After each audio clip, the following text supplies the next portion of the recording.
सबसे पहले मैं गोवा पुलिस और सेंट्रल एजेंसीज सीबीआई हो या ministry of home affairs, ministry of external affairs, इनका मैं बहुत धन्यवाद करता हूं कि विद इन द 4 डेज जो एक्चुअली फायर इंसिडेंट गोवा में हुआ, इसको 6 लोगों को हमने अरेस्ट किया। जो एक्चुअल क्लब ओनर थे, जो 3 क्लब ओनर थे, उसमें से एक क्लब ओनर को हमने दिल्ली से उठा के गोवा में लेके आए। दो क्लब ओनर जो उसी दिन सुबह जो इंडिया छोड़ के थाईलैंड चले गए थे, इनके खिलाफ कार्रवाई करते वक्त हमारे गोवा पुलिस ने उनके एलओसी खोली, उनको ब्लू कॉर्नर नोटिस जारी की और रीजनल पासपोर्ट ऑफिस को उनका पासपोर्ट कैंसिलेशन करने के लिए भी हमने डाला। With the help of the ministry of the external affairs और the ministry of the home, हमने उनको आज थाईलैंड में डिटेन किया है। With in a short span of a time the Goa police की टीम और the CBI government of India के सहकार्य से उसको थाईलैंड से गोवा लेके आएंगे। मैंने जो कहा था कि इनको with in the short span of a time हम इनको अरेस्ट करके गोवा लेके आएंगे।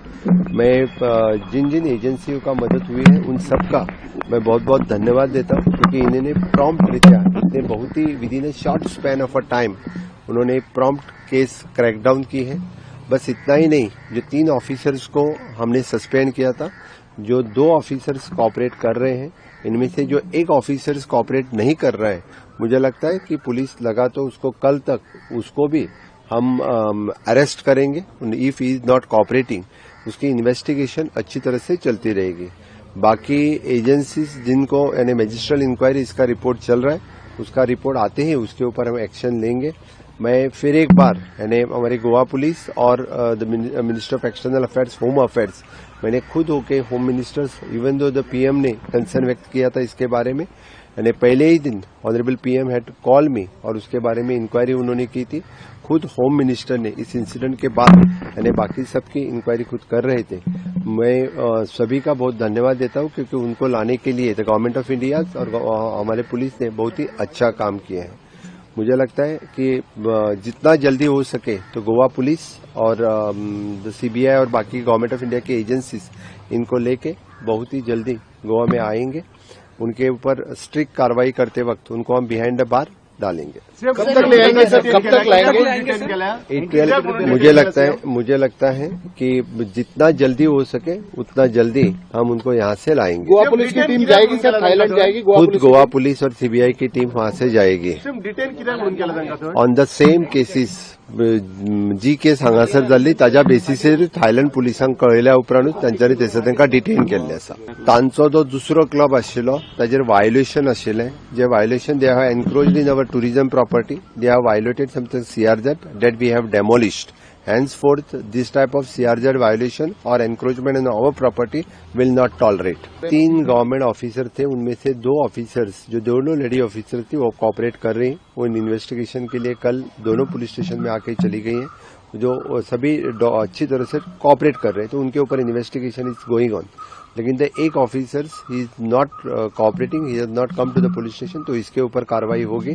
मुझे लगता है कि आज जब मैं मीटिंग रिव्यू ले रहा था तो he has moved for the anticipatory bill, पता नहीं, लेकिन कल तक हम उसको उठा के अंदर करेंगे। उन दोनों को हमें अरेस्ट करना था, क्योंकि दे आर द क्लब के ओनर्स हैं, इसलिए यानी जहां पे उन्होंने एंटीसेप्टरी बिल लगाई है, हमारे सीनियर काउंसिल्स उस केस गोवा सरकार की तरफ से लड़ रहे, तो डेफिनेटली उनको हमारी केस हम उसको डिटेन करने में हम कामयाब हो गए।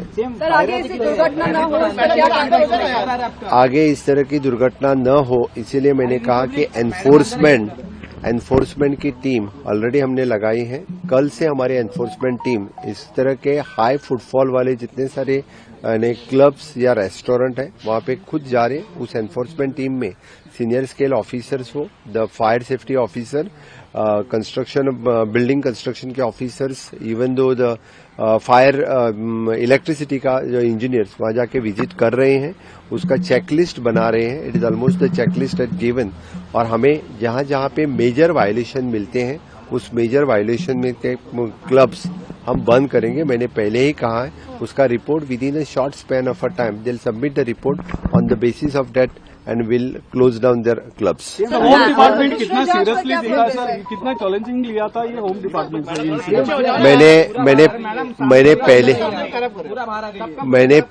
मैंने पहले ही कहा है कि होम डिपार्टमेंट की तरफ से तीन इशू यानी इन फ्यूचर इस तरह के इंसिडेंट न हो। One which is an audit करने के लिए जो टीम हमने रखी है, they are doing the overall audit of this incident, और बाकी सभी जितने सारे रेस्टोरेंट्स क्लब्स हैं उसका ऑडिट करेंगे और they will give the suggestion. Second, we had given the advisory to all this type of clubs, and third is an enforcement committee जो बिठाई है। तो नॉर्थ और साउथ गोवा के इस तरह के सभी क्लब वो खुद पर्सनली जाके विजिट कर रहे हैं और उसको according to date will take the action. Home department किसी भी तरह से इस तरह के incident in future will not tolerate. मैं एट प्रेजेंट तो बस आपको इतना ही कहता हूं, क्योंकि जिस तरह के उनको ब्लू कॉर्नर की नोटिस निकाली है उनको एक बार आके बिहाइंड द बार हम डालेंगे, रेस्ट ऑल द इन्वेस्टिगेशन, और हमारी पुलिस बाकी सभी एक्शन उसके ऊपर लेंगे। हांव परत एकदा सांगता, म्हाका दिसता बरेचशे डॉक्युमेंट हांव पब्लिकांनी पळयता की ज्या पद्दतीत कोणी कितें जे खंयच्या पेपरांचेर कोणी सायन मारल्या पळय न्ही तांचेर ती कारवाई जातली। हांव इतकेंच सांगता, कारण एखाद्या ट्रेड लायसनाचेर बाकीचें सगळें जें जालां ताज्या उपरांत बाकी सगळें जें एक्शन जालां त्या खातीर ज्याचेर ज्यांनी कोणी असल्या पद्दतीच्यो परमिशन दिल्या तांचेर कारवाई जातली। थँक्यू।